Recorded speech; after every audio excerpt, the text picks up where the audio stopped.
I'd like to catch everybody up and recap a little bit about our board. If those of you who weren't able to attend the business meeting earlier this evening in room 141, we've made some decisions. We had some new nominees. Our Diane Sorensen and Mark Sorensen have been nominated to the board. So we're thrilled to have them back. And Art Ziegelbaum, who's served on the board, he's going to take on the role of president of the board for the upcoming year. So to review the slate of officers, it's Art Ziegelbaum is the president, Kelly Bacon will be vice president, Ed Schmidt will be our treasurer, and I will stay on as recording secretary. I'd also like to acknowledge the other members of our board that are here, and I had a short list, a cheat sheet, but I've lost it. So let me look around here. We've got Dick Hoffman and Lois Mayo. Some folks might be in the other room. Ed Schmidt, as I just announced. Georgianne Mastera, she may be in the other room. Jean Crump, Mel Thornton, who's leaving our board, Mark Broman, he should also be here. You're pointing and I can't see. Oh, John Janevy, I'm so sorry, John, and John Janevy. So, you know, as we continue the evening and when we break up from the tables, if any of you have any questions for board members or would like to know more about the Friends Board, please feel free to talk to any one of us. So let's see.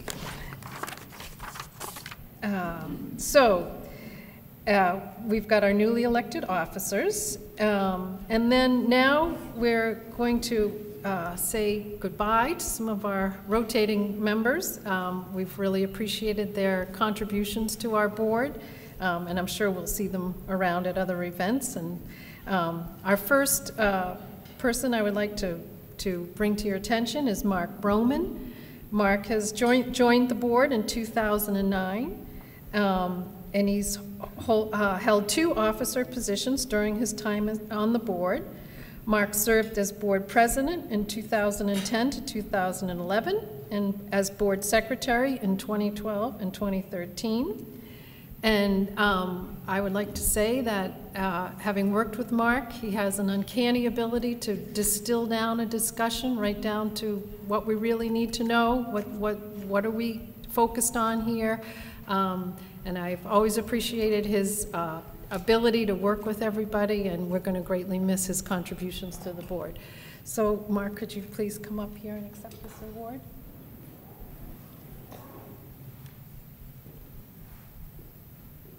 I don't know which side we'll go on. So, recognition of Mark's service to the board of the Friends. You're here.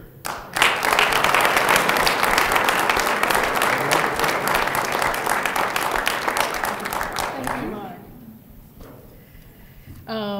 Next, we'd like to recognize Mel Thornton.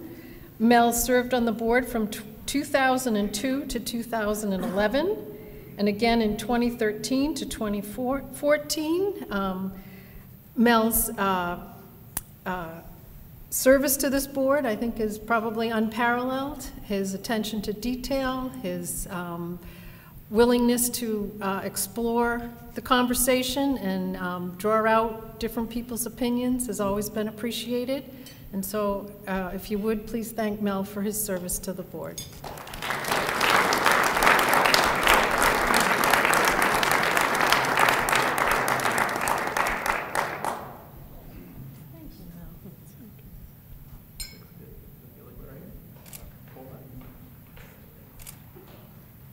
Thank you.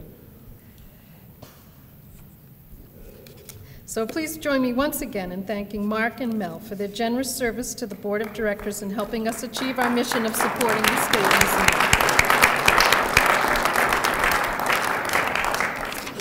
Okay. And as we said earlier, Mark and Mel's positions as board members will be filled by Mark Sorensen and Diane Sorensen. Moving on, this year, the Friends of the State Museum are honored to present the Anderson Award to a very deserving recipient. Here to help present is Betty Anderson, the award's namesake.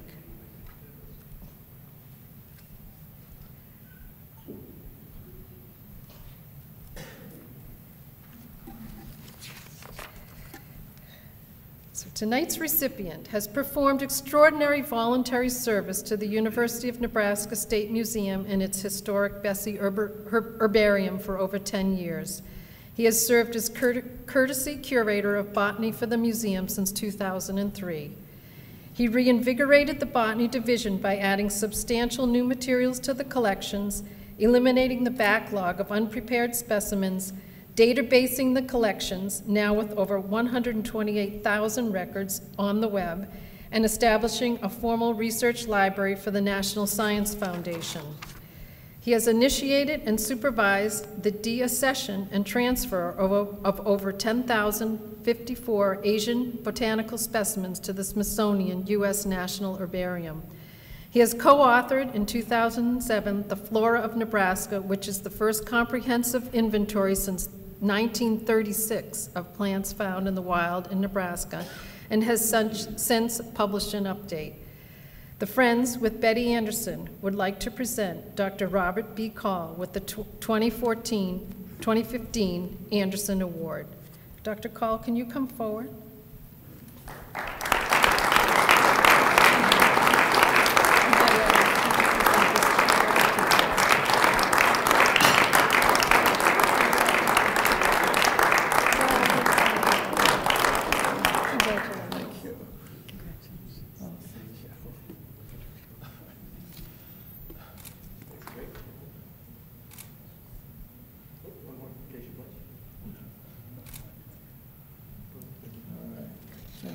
Thank you very much.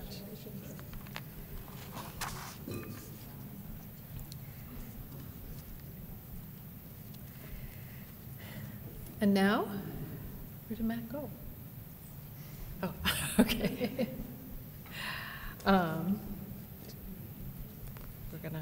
Matt's gonna join us in just a minute.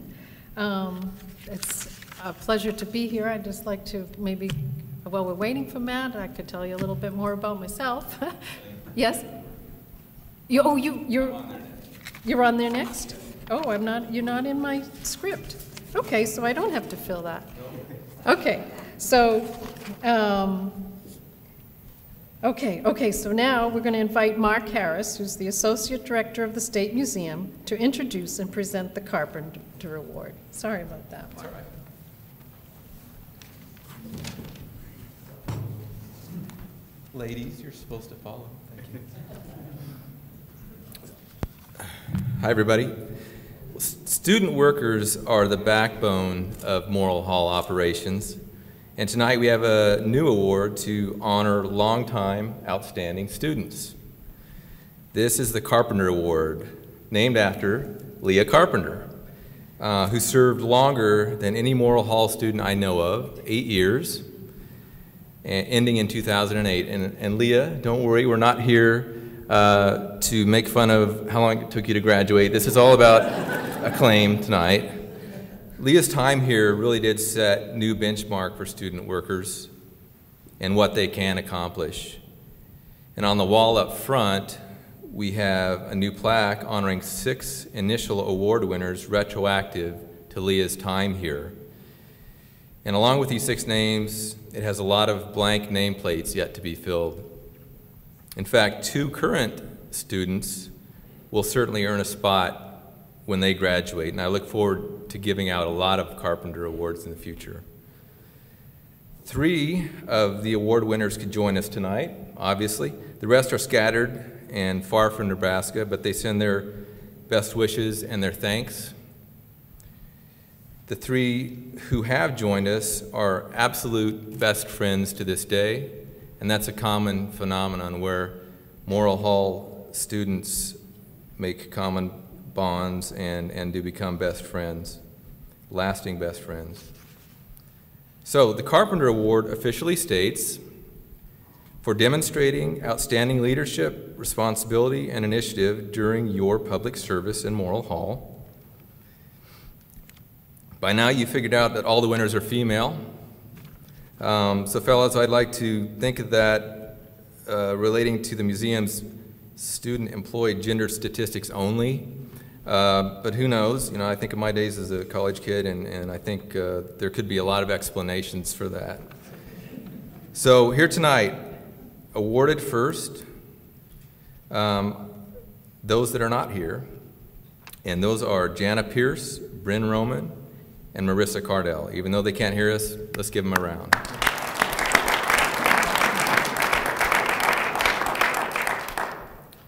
And then those that are here tonight, first, the one and only Leah Carpenter. Thank you, Leah. Congratulations.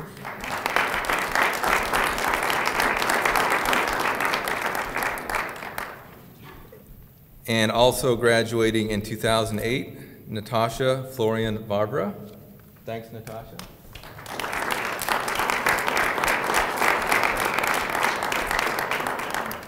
And then graduating in 2009, Maria Manning Muehlbach. Thanks, Maria.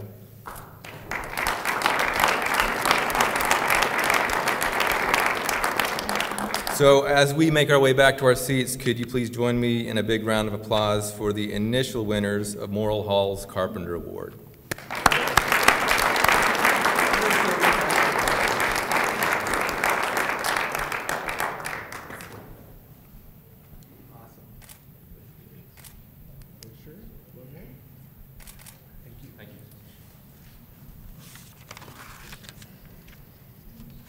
Thank you, Mark.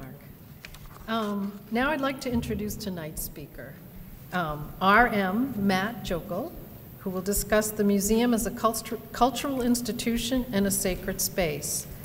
Dr. Joeckel administers the Conservation and Survey Division, Nebraska Geological Survey, as State Geologist and Associate Director for Conservation and Survey in the School of Natural Resources. He holds a BS and an MS in geology from UNL, and he also attended the University of Kansas and the University of Florida. He received his PhD in geology from the University of Iowa in 1993 and engaged in coursework in soils at Iowa State University through a student exchange program. In 1994 to 96, he was a postdoctoral fellow in the Department of Earth and Planetary Sciences at the University of Tennessee, Knoxville. Joeckel began his work at the University of Nebraska-Lincoln in 2000 and has served as geology curator for the Nebraska State Museum since 2011.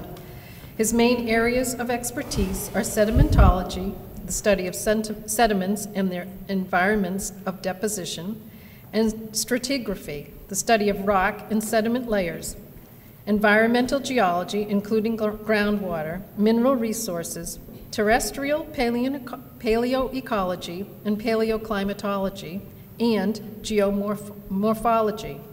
His main areas of interest are sedimentary geology, paleoclimates and paleoenvironments, paleontology, and environmental geology. Please help me welcome Dr. Joeckel.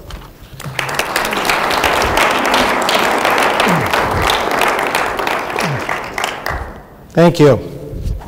Oh, that sounds better than it really is, They asked me to write it, so I figured I'll lie. Just get it right out there. I'm really uncomfortable with my picture being taken, by the way, because I'm in the witness protection program, but I suppose tonight we'll make an exception. I have a couple confessions to make, or something like that, before I start. Number one is we had some huge technical difficulties here as I was setting up, and some of you who are in the room right now remember that, and my behavior during that time, which is a little like a chicken with its head cut off. For me, it was interesting because I drove all the way back across to East Campus, where I hide through most of the week, and I noticed some things about Lincoln that I'd never noticed before. Number one is how many people drive under the speed limit. And I happened to pull out right in front of the one person who was driving above the speed limit. And when I did so, I shouldn't have done this. I looked in my rear view window, and he went like this. And I figured that had something to do with wishing me luck tonight. And then I realized that that was merely a matter of restraint, that he could have used another finger, and I'll explain that to you later if you really want to know. And I forget what the other one is, but there was something else I was supposed to say. I'm not sure what it was. In any case, here we are. I want to keep this somewhat lighthearted, but somewhat serious. We'll see how that works out. We'll also see how we progress with our technical difficulties. I just remember what the other thing was. It's not very often one has the opportunity to have one's big boss in the room with them, and I'd like you to join me in giving a round of applause to Dr. John Carroll, who's the director of the School of Natural Resources.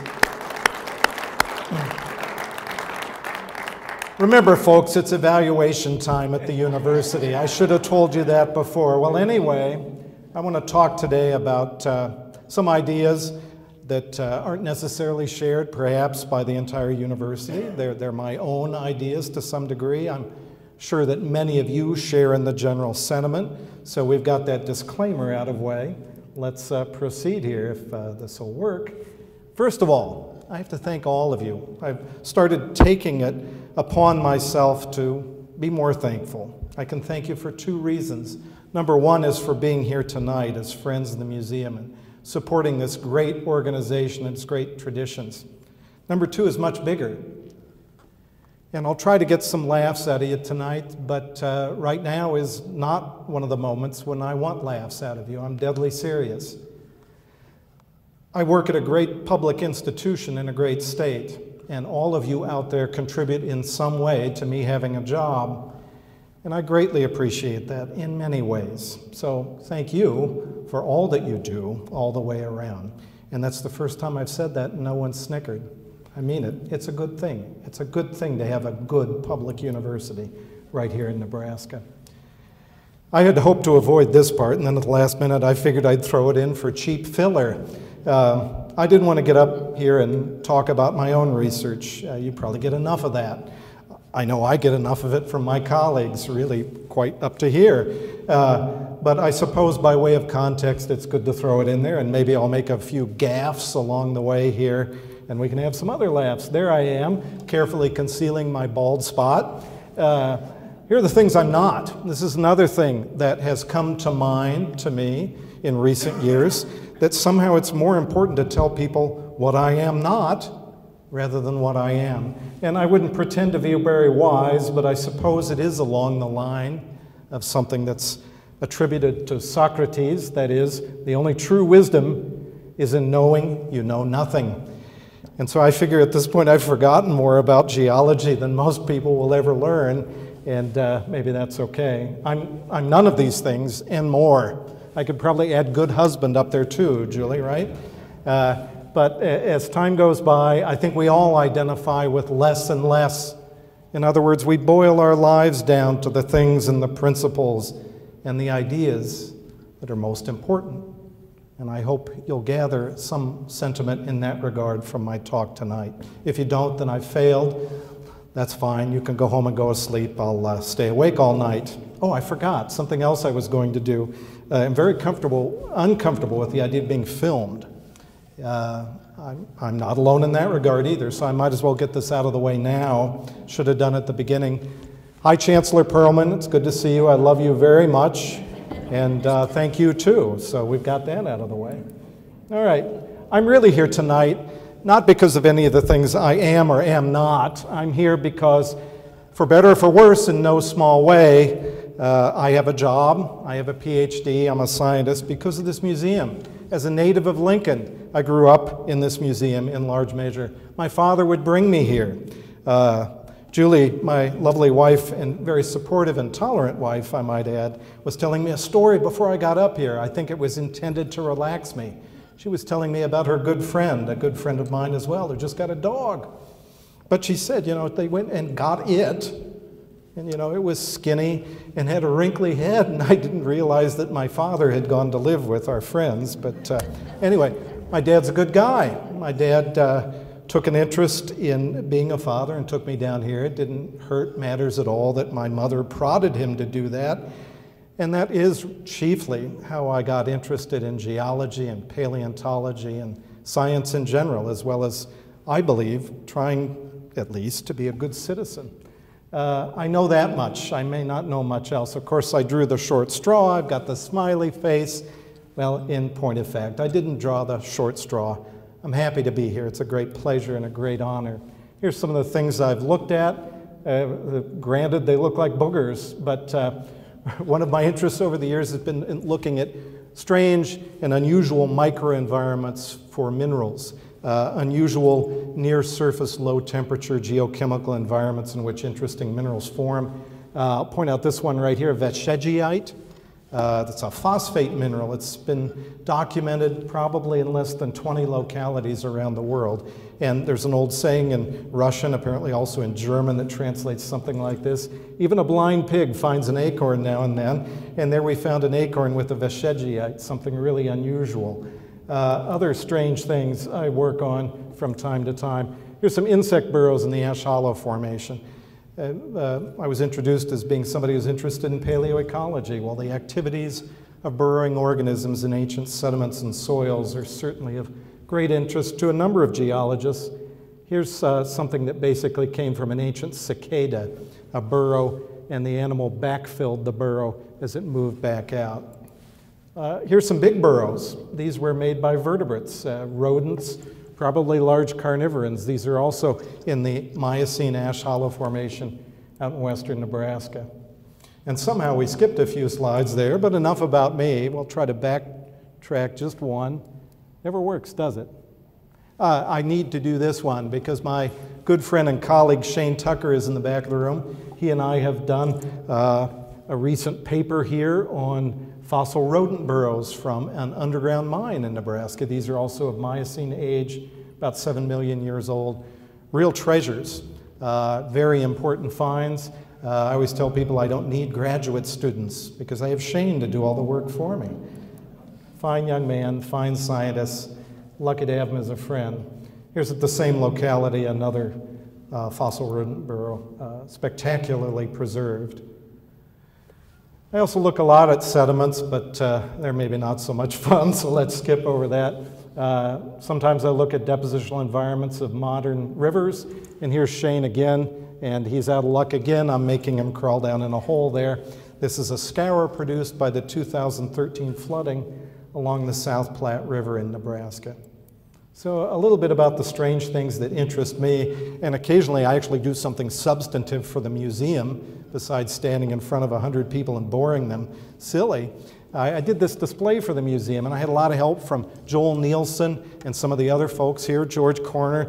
Again, they probably did most of the work, and I took the credit, and I was really proud of it. Angie Fox, our artist, put together this lovely postcard, makes it look really good. But you know, you're only as good as the last thing you did at the university. And a little while back, we got an email from a person who commented this, that the minerals display was frightfully boring. And I love it. Somebody said, well, don't take it personally. I'm sure they said that a lot in the Civil War when they cut off people's arms and legs. Well, I don't take it that personally. Actually, I think that the language is wonderful. Frightfully boring. Imagine that, right? Well, here's my response. You know, I'm just glad we live in a free country and you can pretty much get away with saying whatever you want. That's nice, okay? And that is a subject of tonight's talk, something about free thinking or free thought, freedom of thought, rather. Free thinking implies something much more specific. Freedom of expression and other essential American freedoms that are somehow related, I hope you'll agree with me, to museums. Sacred space, public place, cultural case. Why are museums important? Well, here we are at the Agorá in Athens. Place I didn't enjoy too much. It was terribly hot and full of foreigners. I guess I was having a bad day. I dropped my camera as well. But this was really the heart of Athenian democracy. And doubtless all of you know about it. It was a marketplace, a civic center. And once I went to Greece and saw the Agorá, I didn't feel as badly anymore about going to the shopping mall and hanging out, because in effect it was the shopping mall and the place where people went to complain about stuff and make public speeches and run around naked in athletic contests, all kinds of things. Now that doesn't go on in shopping malls, granted, today, But a shopping mall is still sort of a nexus of cultural activity, whether we really care to admit it or embrace it or not. Focus of a lot of things: political, philosophical, scientific, artistic, and even athletic life. Fundamental stage for democracy. It's a public space that was sacred. There were altars there. Religion was practiced there, as well as the religion of democracy, if you will. And it's a museum today. So it's sort of a twist on the theme of tonight's talk.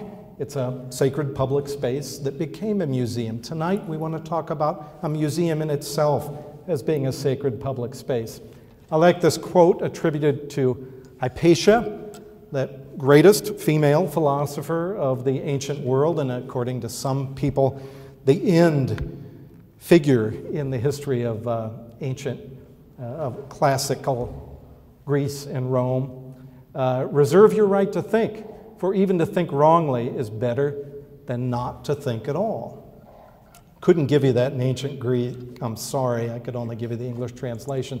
But boy, she passed off this planet in about 415 AD, if I remember correctly, but the words couldn't be truer today, hundreds and hundreds of years later. Also, I want to hear from Pausanias. Pausanias is an interesting character, maybe not as bright as Hypatia. Pausanias was basically, well, he's described as a geographer, but basically he was an ancient tour guide writer, and he went around Greece and described what went on, you know, where you could get the best hero. It was a joke. Okay, well, whatever. All that other stuff, right? Time is long, and such things may happen again. Think about that through the talk. Good things that happened in the past may happen again. We're always fixated on bad things happening again, but it's always possible that good things could happen again. And there were good things that brought this museum here, that built it literally from the ground up. And we'll refer back to Pausanias later. You've perhaps seen something like this, the idea of the theory of knowledge. I don't want to get terribly touchy-feely. This is way out of my area of expertise, but the concept that in any human civilization, there's more than one way of knowing. Science is one of those ways. It's the one that we embrace chiefly here, but there are other ways. We have mathematics, ethics, the arts, history, right? We deal with language, reason, emotion, and perception, not just weighing facts. And I buy into this entirely, even though ostensibly I'm a scientist, maybe not a terribly hard scientist, much softer science probably, but I think there is a diversity of human activity that we need to embrace. We're fixating on one part of that here, on science, but we have to consider all those parts. So there are many areas of knowledge, there are multiple ways of knowing. There's a multifaceted working definition of what is sacred then. It isn't just about religion. It isn't just about culture. I think we have to be broad in terms of what we define as sacred, because otherwise we endanger our very culture, our very civilization, and everything that we gained over the millennia. Synonyms of sacred, I actually looked these up, right? Always a bad way to start a talk with a dictionary definition, but I just couldn't help myself. Inviolable, inviolate, invulnerable, untouchable, protected, defended, secure. I think we'd all agree that that's what we want this museum to be. That's what we want other institutions about which we care to be. We want them to embody all those characteristics.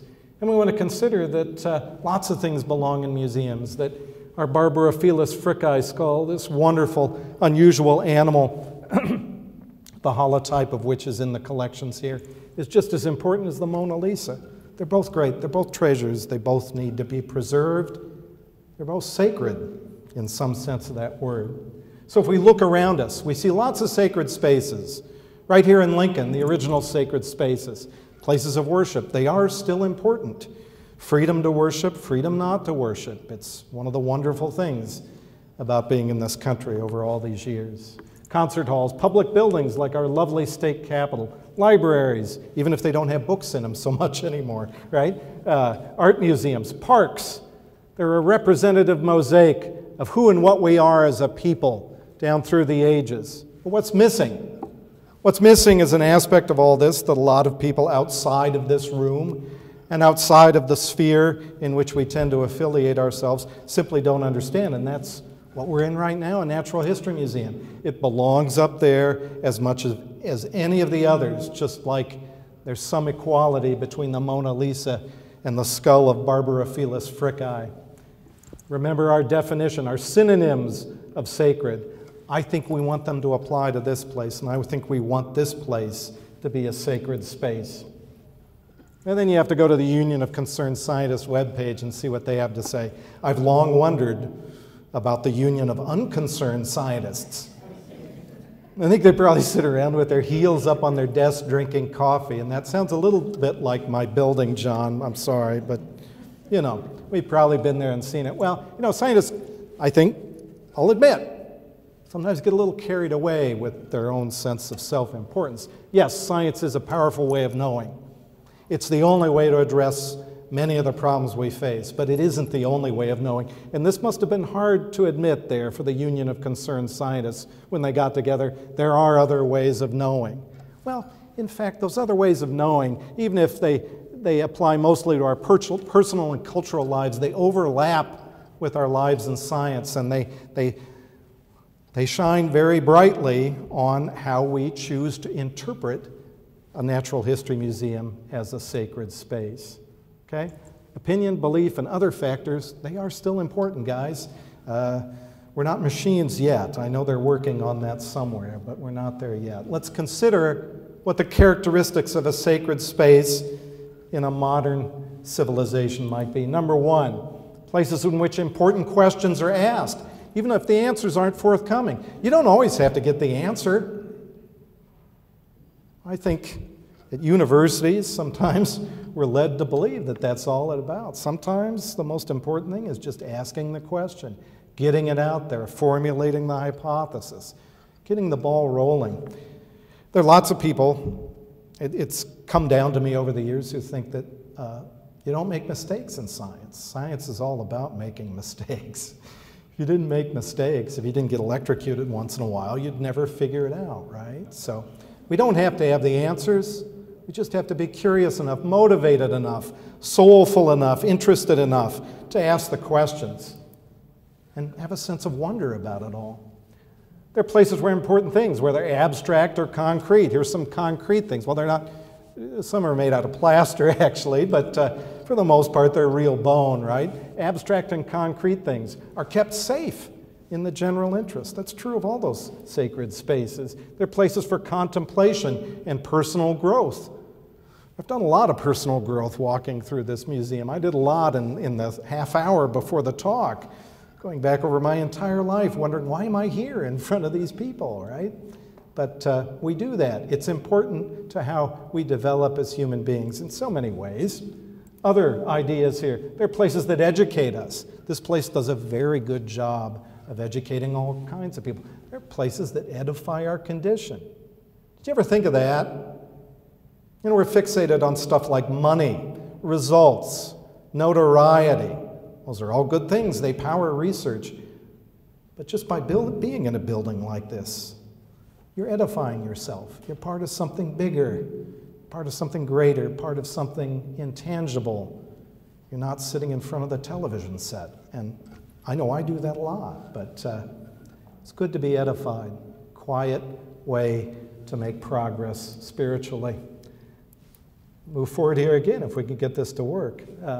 Places for shared experiences. Nobody could doubt this, that family, friends, colleagues, if you can stand them, community, that was a joke too, community members, right? We all have a shared experience when we go into one of these sacred places. Everybody who comes into Morrill Hall walks out with something in common, something they can talk about tomorrow, or 25 or 30 or maybe even 50 years from now. Shared experiences that are very important. We'll try again here. And then the wheels fell off. Well, technology isn't everything. Places of cultural definition and civic pride. I don't think anybody could doubt that one either. That came up very nicely. Places that encourage free thinking and come to represent freedom. Let's investigate that one a little bit more. There are a lot of people in this country who seem to know something about American history and in fact don't know anything at all. They seem to have a solidified view of who and what the founding fathers were, what they stood for, how this country came to be. And it's much more complicated than many of them think. And of course, most of those people are in Washington, not all of them. This is being recorded. We have some great politicians in Washington, so it was nice knowing you, Julie. You can come bail me out of one of those nice federal prisons when we're done. I think we owe a lot to Roger Williams. You remember him? We associate him with the origin of the state of Rhode Island. He really is this massive figure in American history, way back in the 1600s, who is chiefly responsible for giving us freedom of thought. It wasn't John Winthrop. Remember him? Why, they named a street after him here in Lincoln. He got up and he gave the sermon and wrote the tract entitled, what, A Model of Christian Charity? Which sounds great, but if you weren't a Puritan, you weren't in for much of that Christian charity. And you didn't necessarily get to go to that shining city on a hill that so many of our leaders over the year have referred back to justify their actions. Really, it's this very quiet, thoughtful man who gave us our most important characteristic, right, as Americans. I want to add this. I think we're getting way off the subject here. This isn't about fossils. This isn't about bugs. This isn't about plants. But think about it. Roger Williams, in a sense, was a bit of an anthropologist. I don't expect you to read all that. It looked great on the screen, but it doesn't look so great up here on the computer screen, sorry. He dealt a lot with Native Americans. He understood Native Americans. He took the time to learn their language, to learn their customs, to appreciate them. He's known for saying that it would have been easier for the average Native American to make it into heaven, a Christian concept of heaven, than it would be for the average Englishman. And he was probably spot on with that, considering what was going on at the time. So he was an anthropologist, in a sense, as well as being a theologian, as well as being this quiet and powerful founding father of ours. Even more substantively, one of his mentors, however indirectly, he had two, with one of whom he had a close personal relationship, a fellow by the name of Coke. You can go back and read it, just like the soft drink. The other figure who influenced him probably quite heavily was Francis Bacon, philosopher, jurist, and indeed scientist, somebody who really contributed to our understanding of methods of science. And you just got to remember, in the history of English thought and letters, there are two famous Bacons, just like Canadian and American. But, the other one is Roger, who was trying here, folks, working at it. But there is some link there, right? So if we think of our ways of knowing, if we think of this cherished concept that we accept tacitly every day, that we rely upon, freedom of thought, we start adding to this great edifice of our civilization. If we can get our great edifice of a computer working, we think about we can't have a bridge between these two without free access to knowledge. And that isn't just the internet, by the way. There are lots of young people who think that all you need is the internet. You don't need an education. Well, you have to have the ability to weigh and process, too. That's part of wisdom. Wisdom and knowledge are two different things, and human beings at this point, in general, as a species, are pretty smart, but they're not very wise. We're still a long way off from wisdom, or maybe we had wisdom and we lost it, right? Museums can help us find it again. Museums supply the pillars here that hold this plinth, this whatever foundation and this plinth together, and then we can build further on that and talk about these uniquely American freedoms, at least historically, of freedom of religion, speech, and expression. They're all related somehow. Museums are playing a part in holding all this together. And it's a struggle, isn't it? Look around you. Is it so simple, really, to hold all these things together? It isn't. And we're a massive brick in the support of all this edifice. Do you consider this as well? In higher education, we talk about a lot of trends. I have to be careful here because there are fellow educators here who outrank me, but they're good people. I know them personally. Remember, it's evaluation time at the university. Trends come and go in higher education. We embrace things and sometimes let them go in short order, and along the way, we give a lot of heartburn to faculty. That's okay. They get paid pretty well. I know I do. I'm fairly well compensated for what I do. Thank you again. Thank you, Chancellor Perlman. But let's consider that there's nothing new under the sun, that museums really pioneered a lot of what we talk about now in terms of improving education, particularly for undergraduates, but also other people, adult learners, whatnot. Active learning, adult learning, inquiry-based learning, self-paced learning. You can spend a whole day at the museum looking around and you'll learn a lot more than you will on the internet, at least about fossils, let's say that, okay? Self-directed learning, public engagement. Museums pioneered all of this, and this museum is still doing a very good job of all those. I think there are only 5 parts. To tell the truth, I lost track. Some are shorter than others, and one of the upcoming ones is, so we're past the halfway point, all right? Style, sense, and sensibility. You may remember Jane Austen's novel, Sense and Sensibility, right? I read it cover to cover 20 times. No, I never did. I think I stumbled through it once and watched a movie or some darn thing. But what Jane Austen was trying to get across by sense and sensibility, a lot of people debate actually what that meant, but ostensibly what she meant is that, you know, we have an emotional side and we have a factual side. It's sort of like epistemology and an ontology in the philosophy of knowledge. Sometimes we act on our emotions, sometimes we act on facts and our thoughts and our rational mind. And, you know, really both are okay. Just depends on how you exercise them, right? And when you exercise them. And that's okay to do that in museums. It's okay to do that in science. I thought I'd throw this up, and nobody's all that interested in it. I really thought hard about this. Remember I talked about styles and passing fashions in education. We have those in museums too, right? Some of the good stuff never changes. You know, these are like the Oxfords and the button-downs of museums right here, these mounted skeletons. That isn't all there is to a museum, and it shouldn't be all there is to a museum. But let's face it, styles in everything come and go. And I really like digging this one up off the internet. One easy piece, this is a real advertisement, how couldn't it be? Circa 1975, for a one-piece leisure suit, $45 American. Do the math, what would that be worth today? Holy cow, that's a lot. And you'd even get the ring pull zipper. I think it's made out of cotton and not polyester, but styles do come and go, right? We don't see too many of these anymore, and it's probably a good thing. Of course, one of the selling points at the time was, are you man enough to fill it? I took that right out of the advertisement there, and that's a real 70s thing too, isn't it, right? Well, you know, styles like this have come and gone. Here, the incroyable from France, just before the turn of the 18th century, these fops who wore just about anything outrageous and were kind of skirting on the edge of disaster, because considering what had happened in France just before this and what was going to happen a little bit later, it probably wasn't such a good idea to make such an ass out of yourself. The point is that style doesn't decide what is of long-term value. Value becomes self-evident, right? And that's why we still have this museum.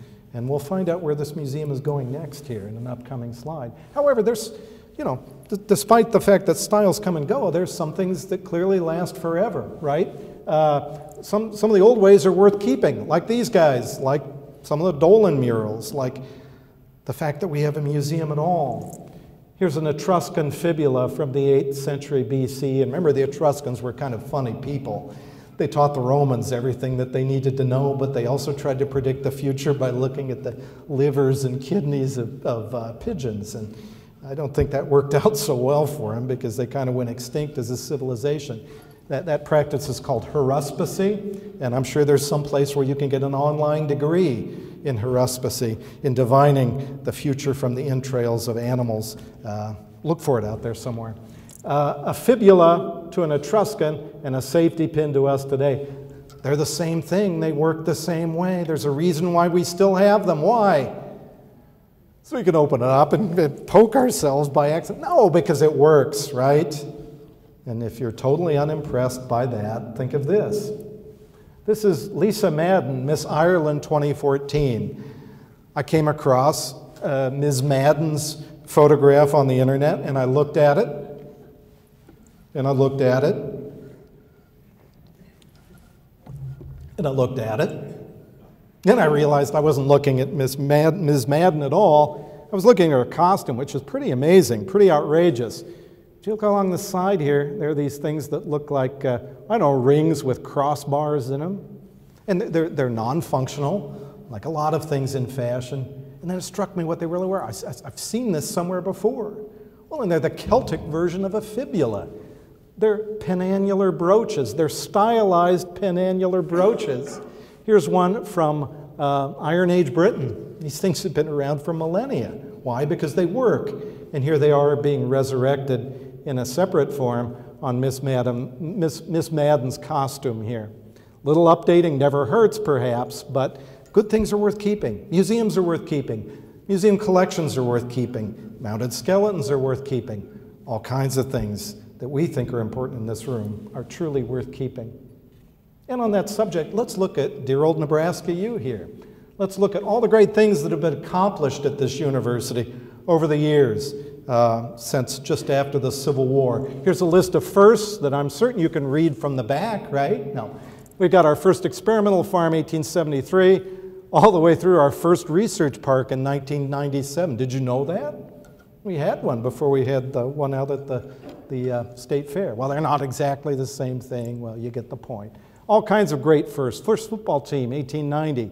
First bowl game, Rose Bowl versus Stanford in 1941. My grandfather was there. And we'll come back to my grandfather later. He was skinny and had a wrinkly head too, by the way. I thought you might appreciate that. But you know what? There's one first that beats all of these. First organization of a museum, folks, right there. 1871, before there was an experimental farm, before we'd even graduated the first graduating class at the university. 4% of the total budget. These weren't stupid people who set up the university. These weren't just career politicians. These were people who really wanted to make a difference, and they included a museum, and their foresight stays with us and sustains us to the present day. Let's not lose sight of that. Let's not let our elected officials and administrators lose sight of that. This is a really important investment from a long time ago, right? And apparently this new computer is not. There we go. And there's our theme song there, which comes after the University Museum as well.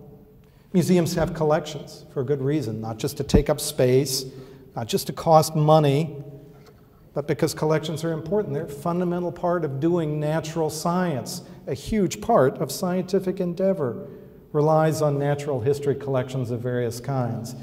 Well, and if you like birds, you know, that's nice. If you don't like to see them dead, I can't help you, but this happens. You may be aware of it. They're going to die one way or another, and probably a lot of these died nice natural deaths rather than being strangulated or suffocated in Armagnac, right? That's a French recipe for something that's now illegal. And we just messed up another one. This thing has a hair trigger, sorry. Or maybe not. I guess that was the slide. No. The people I had make this presentation for me only gave it to me 3 minutes before. We're going to have a lot of quotes in the talk. We've had a lot already. Here's one from this guy. Probably lives in my neighborhood. If it ain't broke, don't fix it, right? Museums really aren't broken. You know, we can doll them up a little bit, we can embellish them, we can improve them, but they are not fundamentally broken. So let's tell people that. Let's tell people that they don't need to be fixed. So the museum is here to stay. I guarantee you it's here to stay. But I can't tell you in what form. I can't tell you to what level of funding. I can't tell you what will happen to the collections. But I'll bet people 50 years from now will still be meeting at the museum. I trust that there will still be a friends organization. I certainly hope so. But the museum, it'll last. It'll outlast a lot of things. It might even outlast the game of football for all we know. And frankly, I would not like that so much for myself because I like both. But museums last, let's face it. Here's a good reason why they stay. Museums are here to stay because some things will be gone tomorrow. I could have picked better examples, but here's the Rocky Mountain locust. It was about the time the museum was being formed, one of the biggest scourges that affected the interior of North America. Ostensibly, they all went extinct about 1902. I have to be careful about what I say here because there's an entomologist in the room, right? But maybe he can correct us on this later. It's important to have collections of things because not only have we dealt with huge extinctions, we're dealing probably with even bigger ones over the next 100 years. This is going to be on our archive of this beautiful planet in something remotely like its original state. And while we're thinking about museums and thinking about collections, let's talk about displays. I guess I believe that we need to think about the vivid, the vital, the virtual, and the virtuous. That's sort of, I did that myself, thanks. But there's a reason for going into alliteration here, because words like virtual and virtuous don't mean the same thing. Something that's virtual may indeed not be virtuous at all. We talked about style, we talked about passing fads and passing fashion. A lot of people want to see museum exhibits like this, with bright lights and interactions and things you can put your hands on and turn. And that's great. I want to see those things too. But it's still good to have things like this and things like this. For a lot of reasons, these things are real. They're not virtual. And by being real, they are virtuous instead. And they make us virtuous by coming to appreciate them in this sacred space. But did you ever think about this? That by having things in museums that can't be touched, that aren't electronic, that aren't just like video games, television sets, and worse, we teach things to our children. We teach them morals in a tacit way, in an unspoken way. Possibly the best way to do it, folks, leading by example. What do we teach them? Think first, act later. You do a lot of thinking in this sacred space called a museum. You may act on it later. Patience is a virtue. You can't be all antsy when you come in a museum. You got to take your time. Hopefully you have enough time to enjoy it, to take it all in, to really learn something. You learn that I may be small myself, but I'm part of something much, much, much bigger. This whole planet, this whole world, this whole civilization of ours, and civilizations that came before it back through the millennia. It's definitely not all about me and what I want. It's not about everything I can take away from this planet, all the oil and gas I can burn up, all the steel I can use, all that other stuff. We come to treasure the place from which we come by being in a museum like this. Other people and other organisms have rights too. We learn that here. Respect is imperative, because you have to be respectful in here, otherwise you get thrown out, right? Revere that which is beautiful and meant to be. That is the natural world. Keep your hands to yourself. Damn it.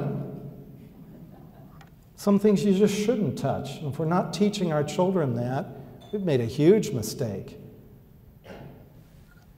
What's past is prologue. Now, Shakespeare in The Tempest really meant something entirely different by this. And this little piece of Shakespeare, like many pieces of Shakespeare, have been misused over the years, and I'm going to misuse it here, just like Sense and Sensibility.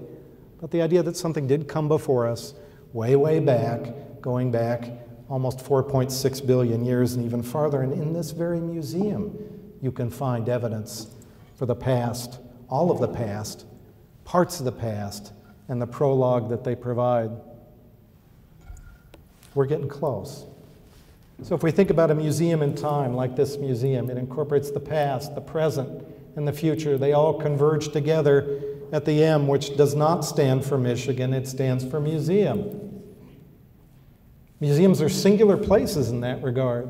They provide the most comprehensive, most immediate context for understanding who we are, where we came from, and even where we're going. Let's do a little bit about the history of this place, and then top it off with a little bit of a conclusion, and we're done. I'm sure you'll appreciate it. Almost on schedule, I think. Yeah, that's good. See, Chancellor Perlman, I can do it right. Okay, dreamers and doers, people who made this museum what it is, and some thoughts even beyond that.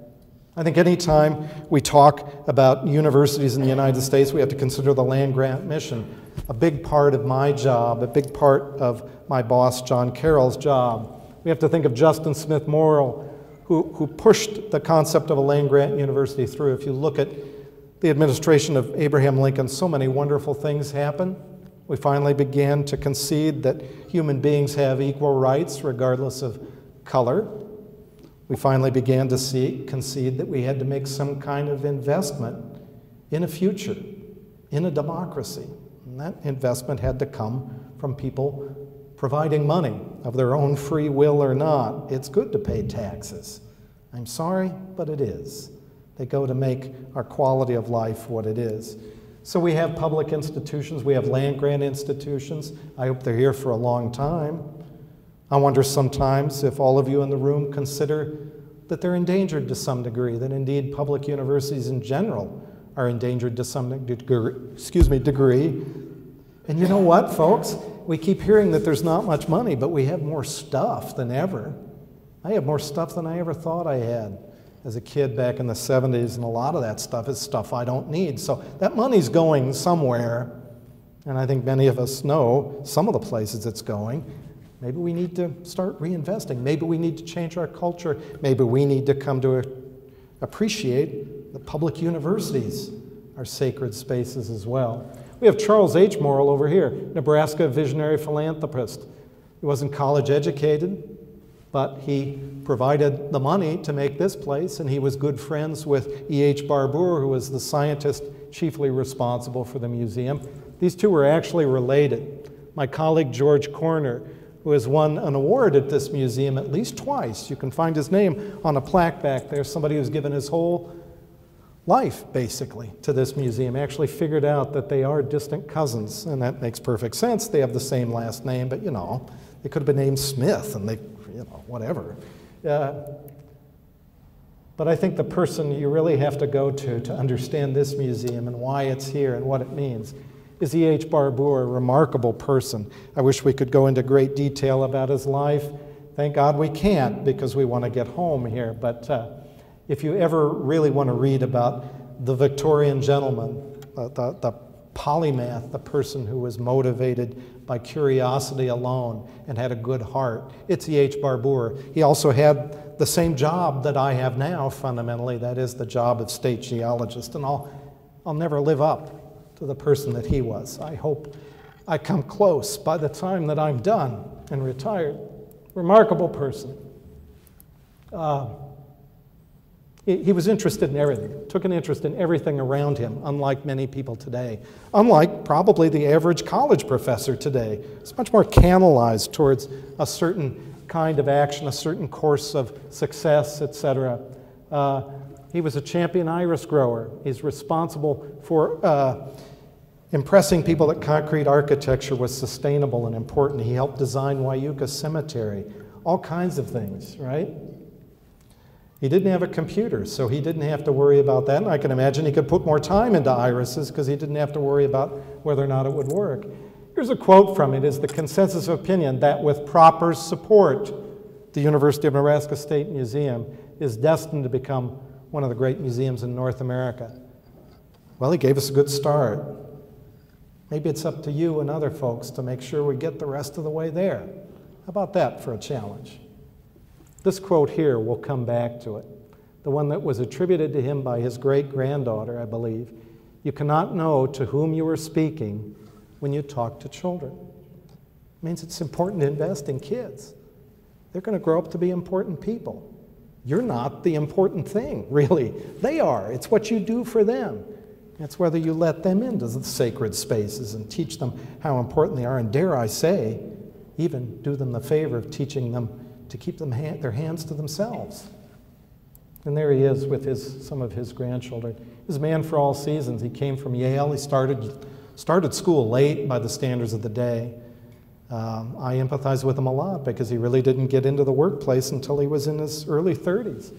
Got here in 1891, sought to enlighten the masses. He was really interested in conveying science to everybody. He was clearly driven by curiosity, but he also understood fiscal realities. He studied the past, he built in the present, he had faith in the future. And I don't see why it should be any different today. There he is, right there, with his students in a buckboard in 1894 going out in the field. There's his original museum. Quite a place. I was in Britain a while back, being, I don't know, somewhere between 5 and 10 years. It's all kind of fuzzy to me at this point. And there was a certain museum, I won't name it, and I really wanted to go to it. And I told some locals I wanted to go to it, and they said, no, and I can't do the accent. You'll just have to imagine it. They said, no, you don't want to go there. It's just a Victorian monstrosity. And what I wanted to say, and it was not going to have any effect, was, yes, that's exactly why I want to go there. I would like to go back to E.H. Barbour's old museum in Nebraska Hall, because it may have been cluttered, it may not have had video screens and interactive displays, but it was pretty darn cool, and it was built with love, and it was built to impress, and it was built to convey to people a sense of wonder about the natural world.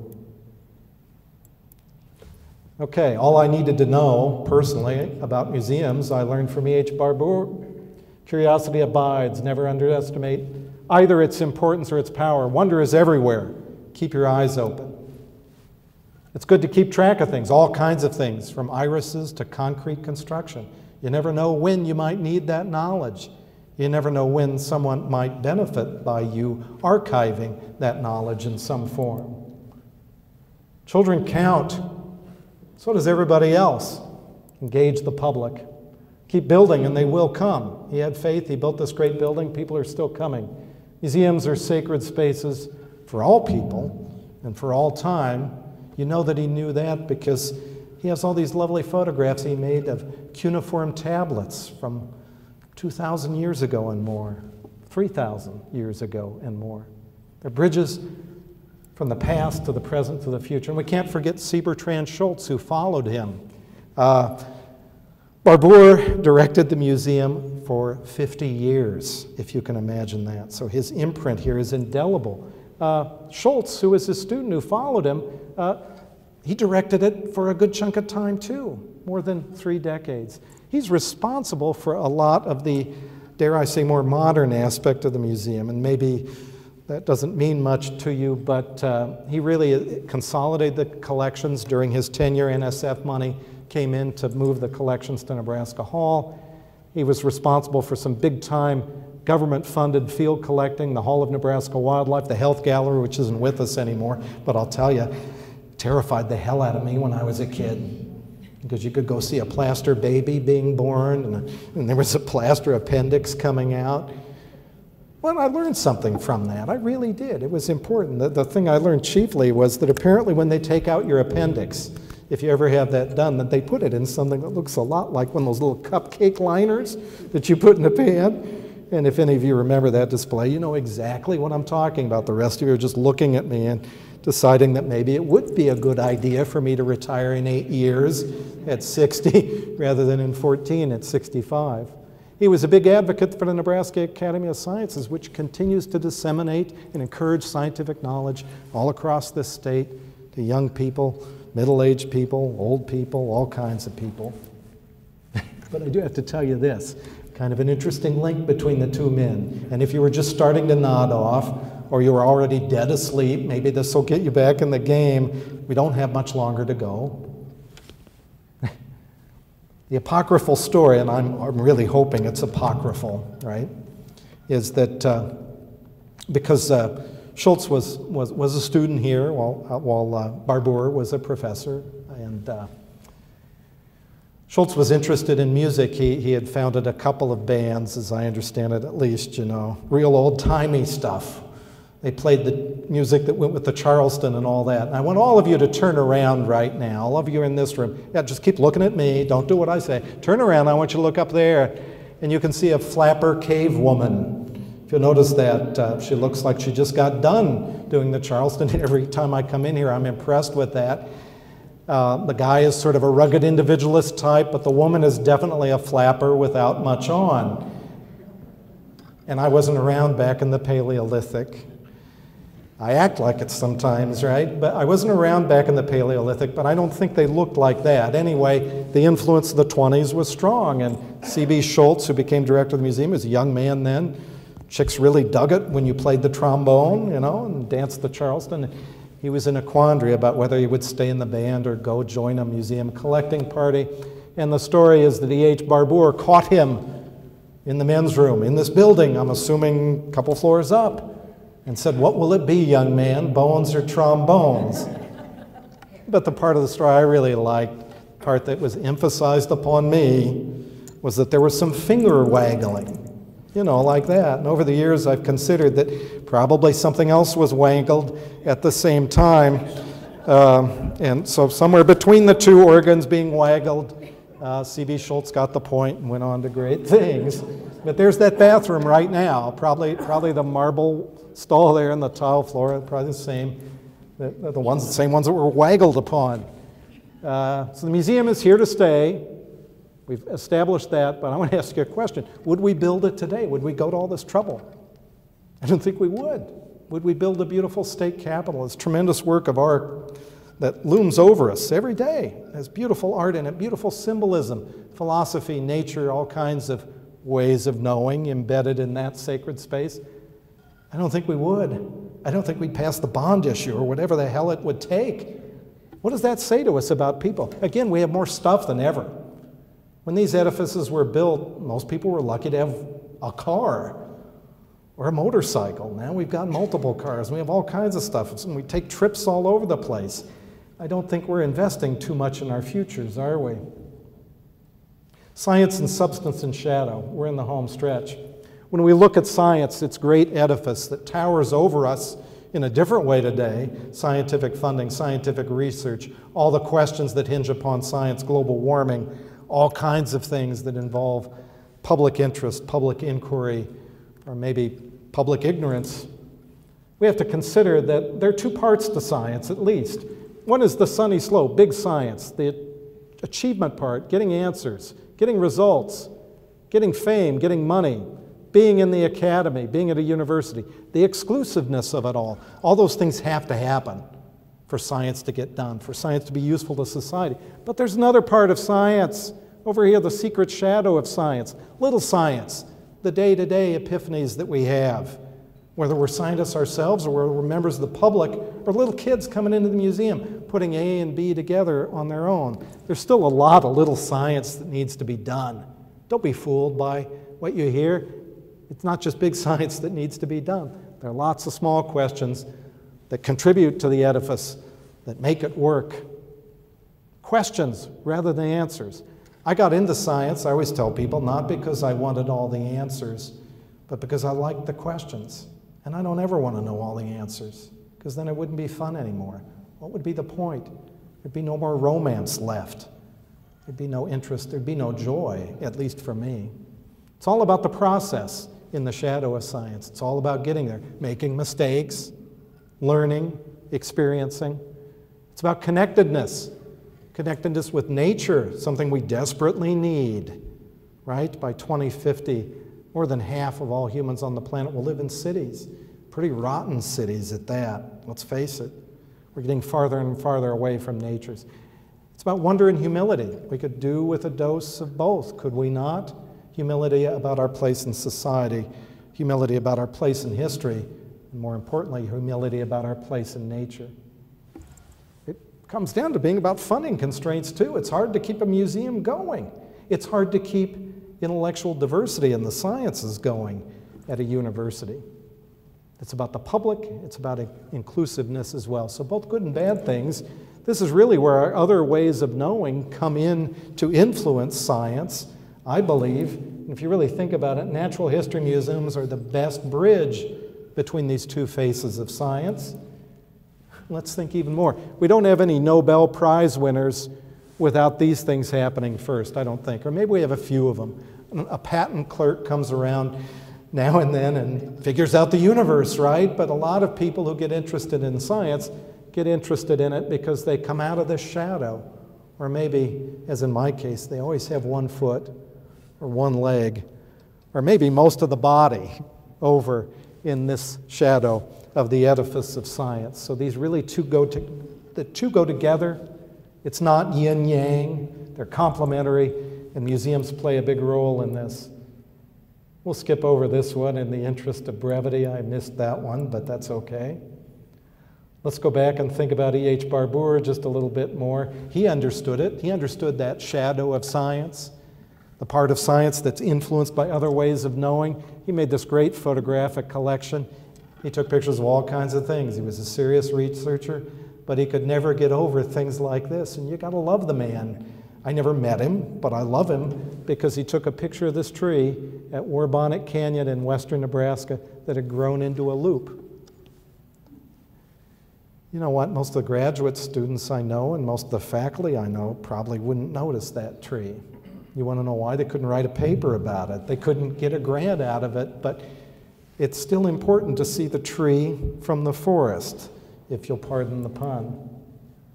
And when we're here in the museum, we aren't just making future scientists. There are a lot of universities and colleges that are big on this. You know, everybody's got to be in the STEM disciplines.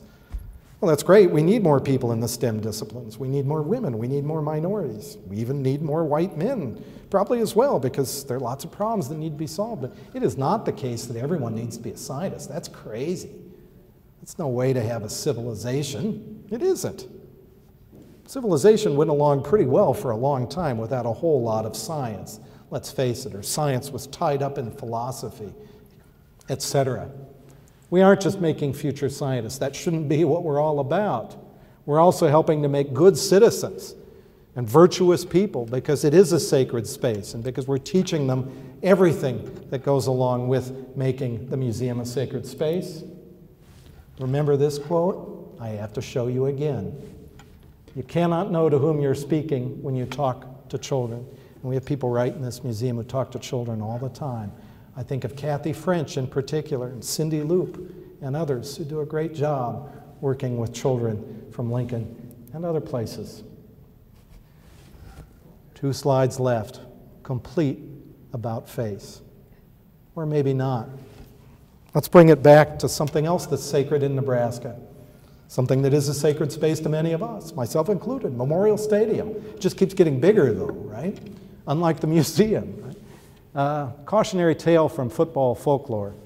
I never knew W.A. Bill Jennings. Maybe some of you did. Perhaps someone in this room is related to him. If I say anything bad, I'm sorry. I didn't mean it. My grandfather knew him. My grandfather always felt a little sorry for him. My grandfather worked in the athletic department for every football coach from DX Bible to the first years of a person by the last name of Devaney. He always felt that Jennings sort of got the short end of the stick.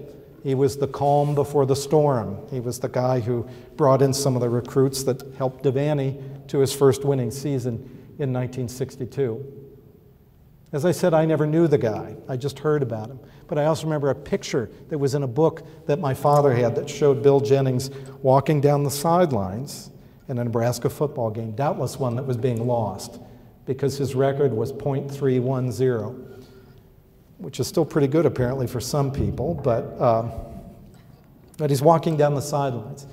And I couldn't find the picture for you, but I'll sort of act it out for you. He's walking down the sidelines like this. He's got his head down. He's thinking, he's contemplating. Doubtless he's contemplating the loss itself, but who knows? He's probably thinking about more. And I don't know why that struck me as a kid, except that here was somebody who wasn't being borne on other people's shoulders victoriously. He was lost in thought. And honestly, the older I get, the more I understand that picture of Bill Jennings, of walking down the sideline with your head hung, thinking about what it's all about. And we do a lot of that at the university. We do a lot of it at the museum. We do a lot of it in our personal lives. Nevertheless, he still pulled out some good wins. He derailed Bud Wilkinson's empire at Oklahoma once, even though he was from Oklahoma itself. And they turned around and beat OU again. They didn't have a great record that year, but those were important wins. So you may lose a lot, but you win a few, right? He recruited the players, some of the players that contributed to Vanny's subsequent successes here at the university. But this quote, which is probably paraphrased because I couldn't find the original. I remember reading this quote as well in a book that he said once at I believe a press conference in Omaha. You can't feed the ego of the state of Nebraska with a football team. He was right. Because you can't have a civilization with just one thing, with just one sacred space, with just one important aspect. All right? He was right in many other ways, possibly in spite of himself. You know, we talk about big things at the university. We want big things at the university, at the University Museum as well. Maybe not all those things will be possible. That doesn't mean we don't still shoot for them.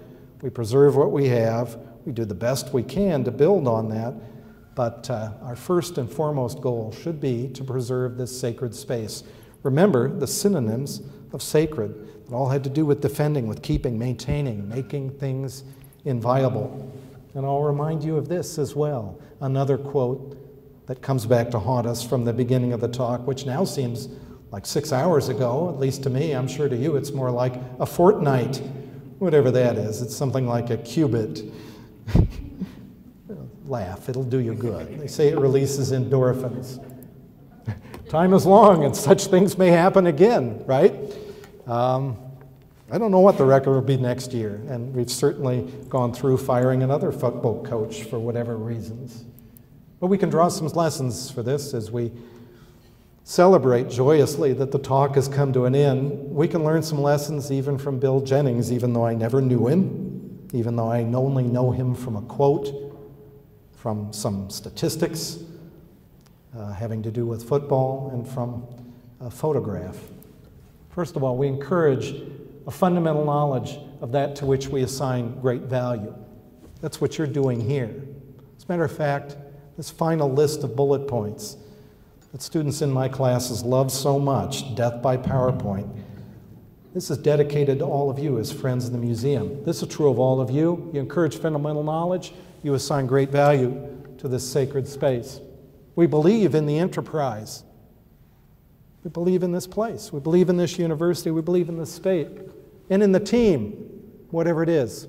Priscilla and everybody works for Priscilla. Everybody's a faculty and staff member at the university, however you want to slice it up. We embrace goals we may never see realized. H. Barbour did. C.B. Schultz did. We need to do it as well. And for which we may never achieve fame. That's the hard part, isn't it?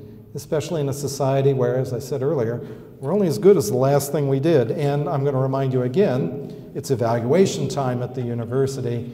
And maybe it matters that we achieve credit for things. I think sometimes we put too much emphasis on that. We stick with the task at hand, no matter how ugly it gets, no matter how many games we lose. Jennings' first season, he went 1-9. He stuck around for 3 more.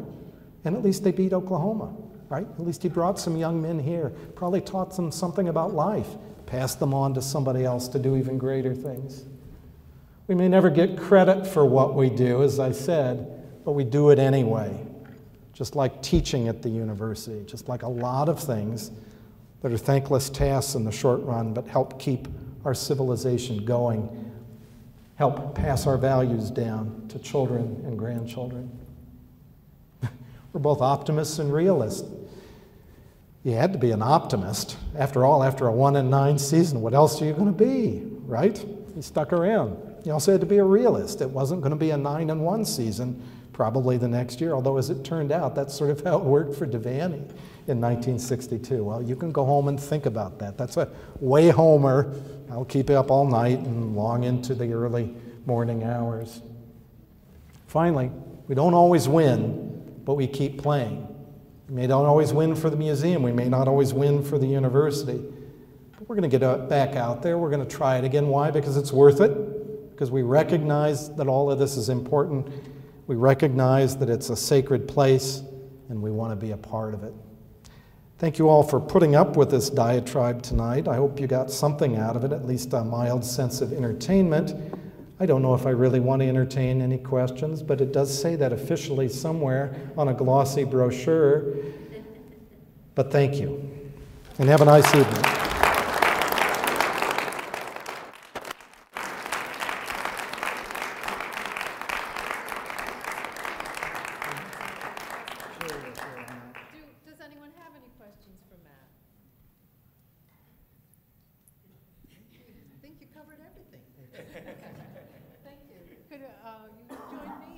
And thanking Matt for such a provocative and interesting talk.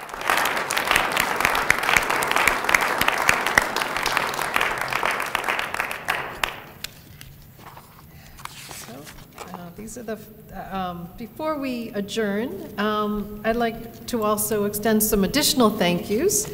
Could we thank Mandy Haas-Thomas for all the work she did to set up this lovely meal. And Kathy French, who's in the other room, who does so much to keep this museum going. There's with the Education Division. Annie Mumgard, I don't believe she's here, but she's spearheading that telecommunications that's working so well with all the young people, so that's really an important stride for the Education Division again. Joel Nielsen, I don't know if Joel's here, he's been in exhibits for as long as I can remember, and having worked with him, his diligence and his attention to detail is always greatly appreciated. And Wes Schomer, who also works in the exhibits department, so we'd like to recognize him as well. And also a general thank you to all the museum student staff for helping to set up this year's event.